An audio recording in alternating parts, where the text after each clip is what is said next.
Believe me, you really don't want me to talk about that moment just yet. Be ready. Be ready.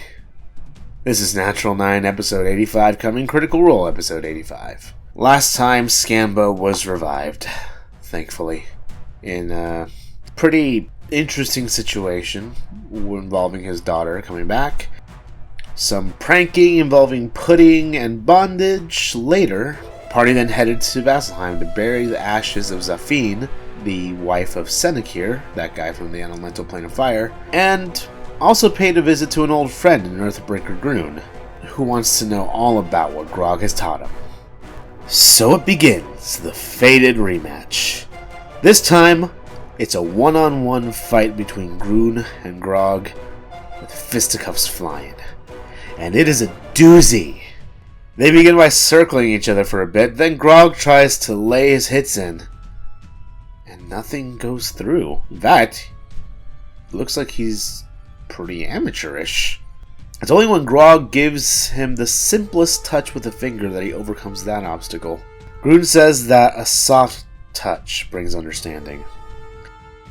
Well, Grog, there's only one word to describe... No. Not gonna spell it out for you. Then the fight proper begins. It's a back and forth, knockdown, drag out fight, with Grun dodging and hitting hard, and Grog being reckless. After a few rounds of stun and some pretty hefty hits, Grun unleashes his legendary monk-type move, Quivering Palm. Grog manages to make the save, but that doesn't stop him from taking 10d10 necrotic damage, about 55-ish in the end. But holy shit, a near one hit KO had that saving throw failed. Fuck! With that, the fight keeps going, and Grog even manages to grapple Grun at one point, though he's not able to lift him for some reason. Grog tells him that he's not afraid to go down, with Grun stating that that was the first lesson. Eventually, though, Grog is worn down and falls to a flurry of blows, and then uses relentless rage to come back, and then gets knocked down. But he gets up again. Ain't never gonna keep him down. He get knocked. Well, relentless rage can be reused at a higher DC, so that's a thing. With Grog returning, he takes his final blows against Grun and manages to hitty with it with a slam, while saying, "Who's good now?" Grun is down. Grog just soloed a boss. Holy shit. Except Grun's not down. He gets back up after being apparently struck by lightning of some kind. It's probably some monkey bullshit. Or maybe some cord bullshit. Because the next two lightning bolts strike Grog's gauntlets! Holy shit! The Titanstone Knuckles have awakened. Nay, they have become exalted. With one last exchange about bettering the world with his friends, Grog thanks Grun and goes to his friends. Then Travis gets the item card. 26 strength while wearing the new gauntlets, and resistance against fire, ice, and lightning during enlargement. Oh, and for the record, Grog beat up an old guy. Vox Machina continues their streak against the elderly. It's sad. Kittens are re-established as a unit of measurement of health for Vox Machina, and boobies are nearly flashed again as Grog wonders what Scanlan's up to. Being in a coma? Well, either way, they discuss what they want to do next, and shopping comes up. It's been such a long time since we've had a shopping episode. It's kinda nice. Vex finds an establishment that recently opened up, and it's helmed by a lovely man, a certain former cart salesman. Vex and Grog immediately recognize him, and he recognizes Vex as the demon woman who swindled his wares. She's not welcome here.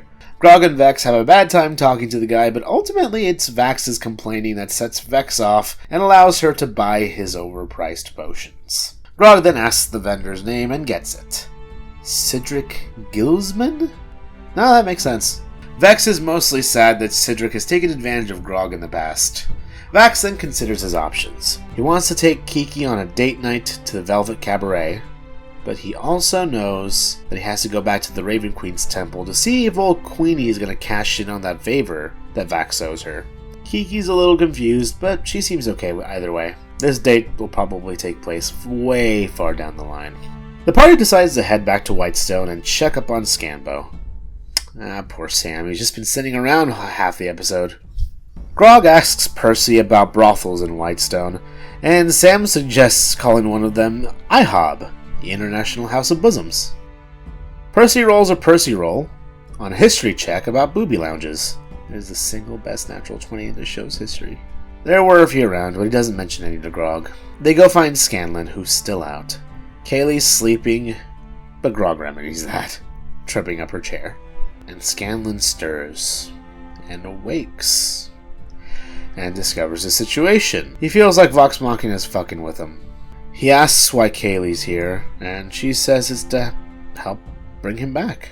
Scanlan then asks where he is, and then asks her to step out for now, and she does, saying that she has words for him later.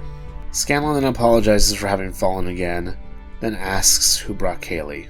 Vex says she did, and then he asks her why the fuck she did, because he didn't want her to know that he'd failed in keeping his promise of staying alive. Vex counters by saying that she stuck around, which means his sacrifice might have had an impact on her perception of him. Scanlan doesn't quite see it that way. In fact, he's a little pissed off because the one thing that cares about him knows he's weak. The party argues they care about him, and I agree, but Scanlan doesn't. You like me because I make jokes and I play songs and I give you a warm place to stay at night and I feed you fucking chicken and I heal you in battle. But you don't really care about me. Come on, let's be honest with each other. You don't really give a shit about me, I've changed my outlook on life because of you. What the fuck are you talking about? Of course we all love you. You could crush me. Prove it. In a second. Prove it. How? What do you want us to do?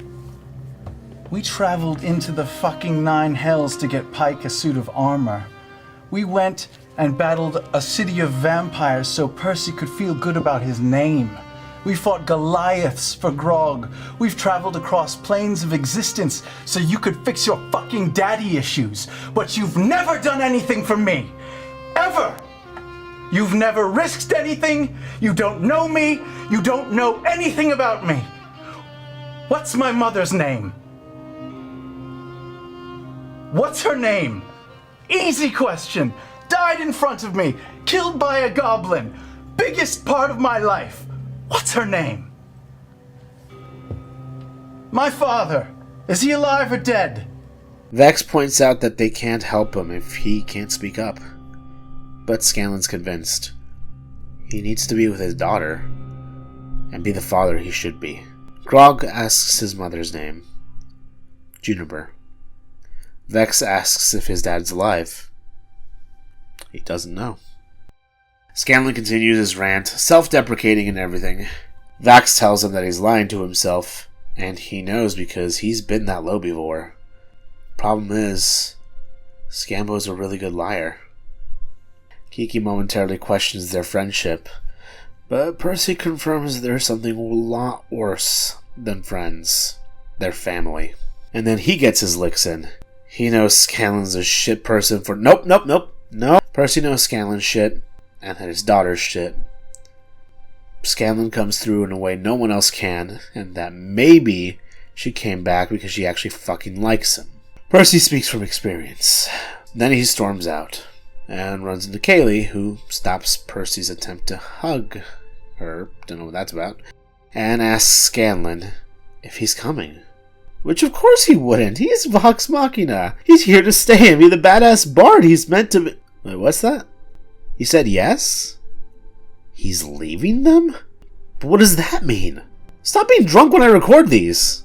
Scanlan says he's gonna go figure out what being a short halt means. And then he goes. Grog gives Scanlan his prized salt lick to remember them by. And Vex gives him a gatestone, insisting when he tries to refuse. After promising to finish his conversation with Vax about being right later, he leaves. The party contemplates. Kiki says the wisest sentence of the night. They're family. And family leaves.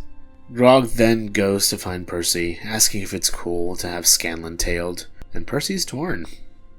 No decision is made on that, but Percy reaffirms that Grog is family and that it's nice to have an older brother around. Grog then leaves to partake in lady favors to cope. Meanwhile, Team Half-Elf starts cleaning up, and Pike still exists and is trying to convince herself that he has to do this. He has to do this, right? He has to. She doesn't want to be in Whitestone anymore, so she asks what's next. We got a list, and going to the Nine Hells to kill a Rakshasa, the Ozmit Sea to go visit the Water Ashari. They start talking about slowing down, maybe retiring, and maybe spilling their guts to each other so as to not hold in anything at all. After all, Scanlan just left because of that.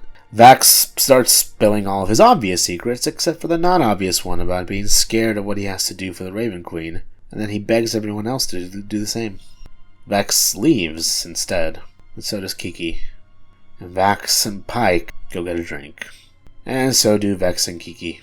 Somewhere else in Whitestone, Grog cries into a pair of titties. The next morning, we begin the darkest timeline. Everyone's hungover except Percy, who worked through the night. He has his own way of coping. Their next options are laid out. The stuff they got from Raishan, Ripley's arm, the Nine Hells, and the Water Ashari. Books first. Gilmore's brought in on researching the book they picked up, and it's an evil book. Probably best not to read it unless you've got the mental aptitude to not be corrupted. After that's done, next stop, Marquette. But the party decides to scry on Scanlan because fuck not doing that. Scanlan and Kaylee are traveling south of Whitestone and just enjoying their journey. Vex tries to help Grog cope with his sadness, but he just takes it as a sign that she wants to get more intimate. Because he's seen her titties. That's the second time I've said the word... I'm sorry, critters. Also, what is it with Vex wanting to flash Grog all the time? Is this like a thing now? Anyway, they make their way to Ank'Harel near dusk. Tree lag is the worst. Vox Machina arrives at the Debt's Respite, Percy taking care not to wear Cabal's Ruin because that might be awkward considering the owner before Ripley was, yeah, probably best not to do that. What's not awkward at all is the golem-like construct sitting outside the bar. It's like a sort of ramshackle vision. There's a guy with it. Handsome, late 30s, blue-green eyes, dirty blonde, long hair. He's got a goatee. He gives him a once-over. He's got pretty good armor, helmet under his arm, very well kept. He's like pretty opulent, like jewel-encrusted and stuff. He gives him a once-over, and Sam starts speaking. Wait, Sam's speaking. Hooray! Scanlan's back! Wait, hold on. That's not Scambo. That's not Scambo. What the fuck? This stranger, speaking with Sam Riegel's voice, tells the golem to start writing some narration down. And the stranger speaking through Sam Riegel's voice is called Tarian Darrington, an adventurer traveling Marquette in search of a new band of misfits for hire. Vex names their price at 50,000 gold. He says fine. Laura drops her pen. They discuss a bit about arrangements, while in the real world everyone hates Sam and Matt, those fucking con artists! Then the party asks the most important questions. Like, what does he do? He apparently grants people power, like... well, listen to him say it. I can grant powers to many people. For instance, you, little elf girl. What's your name? I'm gonna move over. Oh, hell no! I take it back, I like him. Wait, I'm stealthing. Flames to the side of my face. Heaving breaths. Keelan uses a fog cantrip and just fades into the alleyway. I'm gone. Oh, apparently Tarian hasn't heard of Vox Machina, son of a bitch! Tarian wants to check things off his list, like, killing a Naga. This guy's starting to sound a lot like a dumb rich guy who wants to pay for his adventures. A team huddle takes place as the party decides if they're gonna keep this new guinea pig. Keyleth doesn't like new people as of yesterday, and thinks he's a dumb alternate reality version of Percy. Vax then distracts Grog with a puppet show that Grog promptly kills. The party ultimately decides to accept Terry for the moment. Vex wants the $50,000 up front, but Terry doesn't have it on him. He tries to give her a coin that apparently grants invisibility, and Grog loves him instantly, but Kiki says not to be impressed by the new guy. Oxwalking are being dicks to this kind of smarmy, kind of nice guy. But ultimately, the journey continues. Next week. Who the fuck is this Terry guy? And why is he here? I want Scanlan back. I want Scanlan. Put him in the comments and then like, share, and subscribe if you're okay with this asshole. Then tell me it's all gonna be okay on Twitter here. I've been Arthur from Natural 9, and you're not my real bard, Terry!